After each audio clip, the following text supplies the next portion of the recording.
Game number 1 between Blacklist International and RRQ AKIRA. Who's gonna make first blood? It's up to both of these teams for a strong start.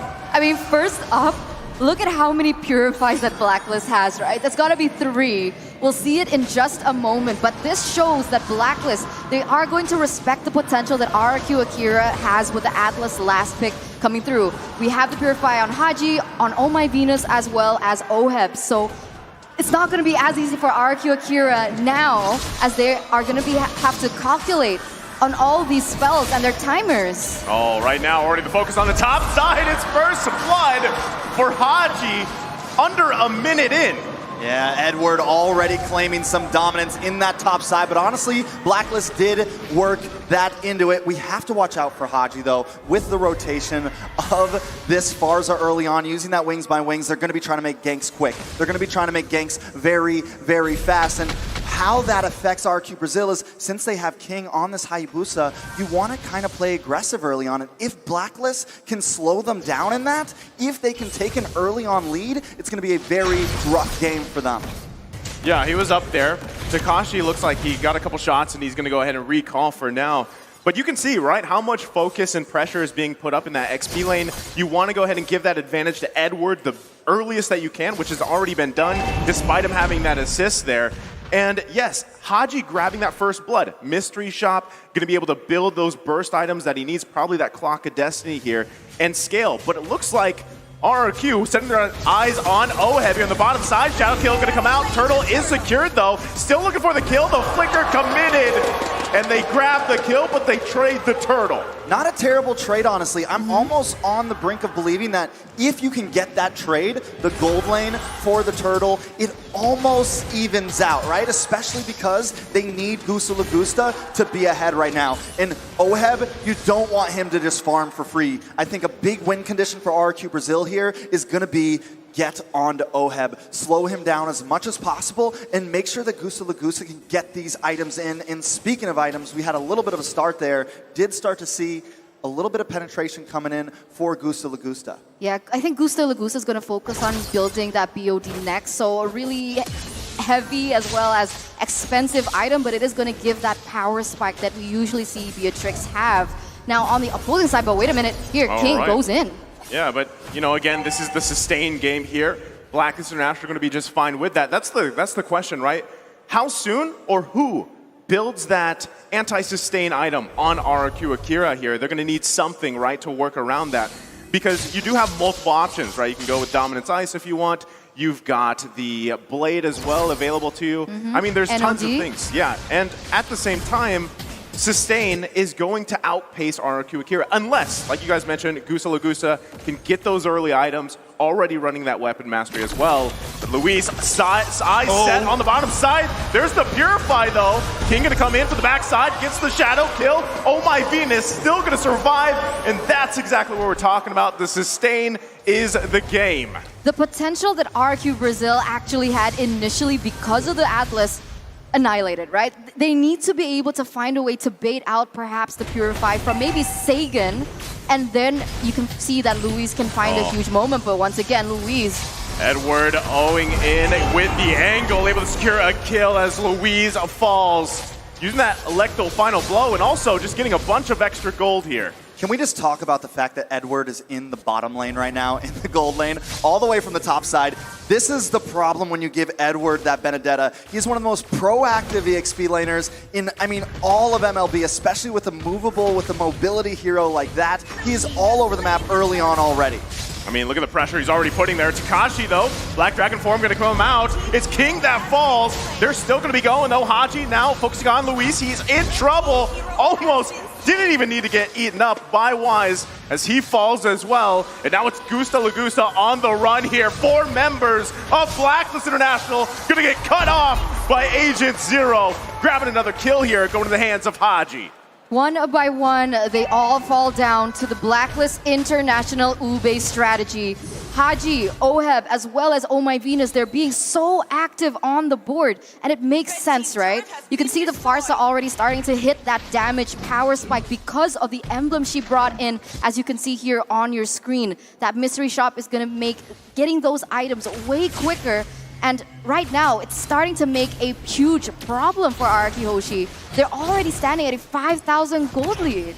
You know, one thing I'm a little bit worried about is King's emblem choice, right? He's not going to get a whole lot of 1v1s here, especially dealing against Blacklist, who we know like to clump up. Now, taking a look at these items, Beatrix has locked in that bot, but wait a second. You're going to find Edward. Can he escape? It's 4 members. RRQ AKIRA. Edward survives. They just can't seal the deal right now. It is starting to become a problem. The survivability right now of Blacklist, even without Oh My Venus around. Haji. Okay, he gets the flicker out.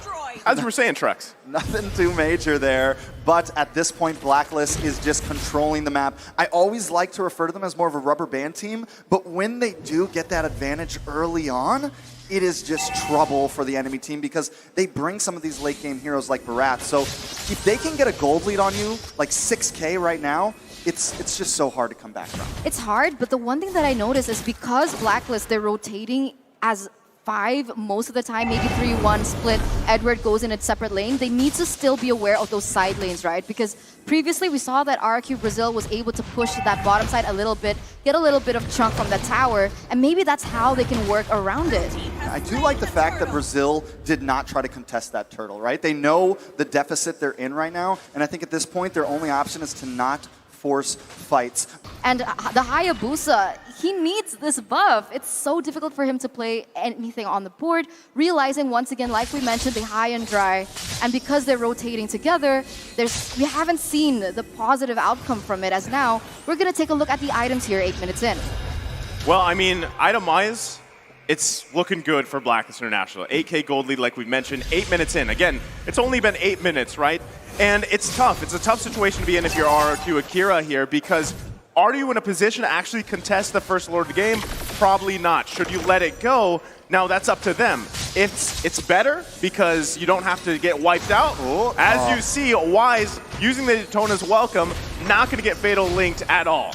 You know, so much pressure was on Luis in this game from the very start. We called the Alice pick. He did end up picking it, but right now, with 3 Purifies on the board, Wise with the Daytona's welcome that is pretty much a Purify in itself. I mean, there's just nothing that RRQ Brazil can do right now to make the play happen. It is Who's usually the hero that counters that? Well, Atlas is a great choice, but when you can't actually utilize that ultimate, the Fatal Links, because there's also what, 3 Purifies, make it 4 technically with Wise on the Barretts, it's really hard to work around that when you don't have the damage for even follow-ups if it's a mishap. So as you can see already, RRQ AKIRA are going to lose the mid lane here. Actually, they're holding on to it a little bit, but Oheb decides to take it down anyway, even with the Lord taken out.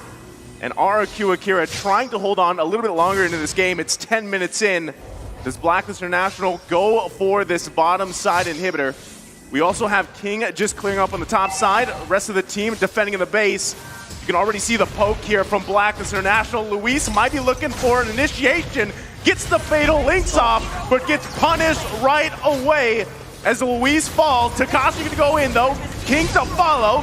Gusta Lagusta getting the shutdown. Masaikan has to flicker out. Gets taken out with a double from Moab. And this could very well be it for game number 1. As the minions push in the mid side of Blacklist International, looking to end it before the 11-minute mark.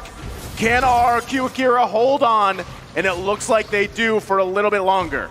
I mean, I don't know how much longer. Blacklist are playing extremely aggressive. They know they don't even need to play super disciplined. They can take what they want right here, taking another look at these items. Wait a second, Brazil trying to possibly push out. The sustain though, Wise, Daytona's welcome, gonna get eaten up right away. King falls here in the mid lane. Another punish.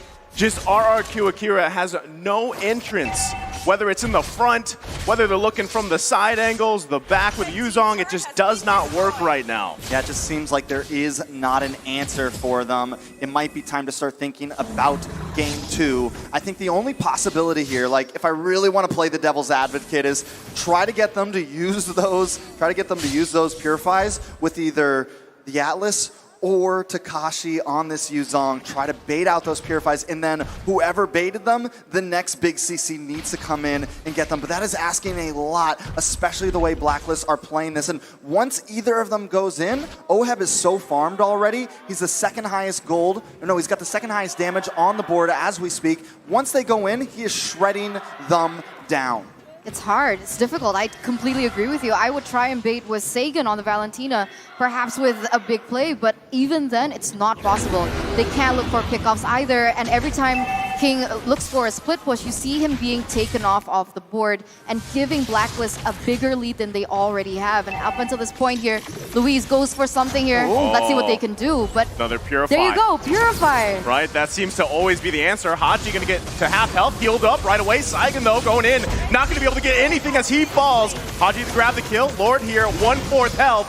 Who's gonna be able to grab it? It's Oheb with the killing spree. King goes in, can't out-retry Wise. Trying to run away from his life, goes back. Oh no! He goes back and gets taken out. 3 fall for RRQ AKIRA. The way they were waiting at the shadows. He tries to go back. He sees them all there. He's like, nope, I'm back. And then he's right back at the rest of the team. There was no escape for King there. This could be the end for Blacklist. It's not looking good whatsoever, as once again, Blacklist going to be pushing this mid lane. Well, they're going in. Luis, one more effort here. Wise going to eat him up. Lord still being worked on. The Crystal half health. They might just lock it in. Edward finally goes down, though. RRQ AKIRA still holding on. Feathered Airstrike going to come out, too, but they're pushing it in. A couple hits away, and it's Blacklist International taking first blood.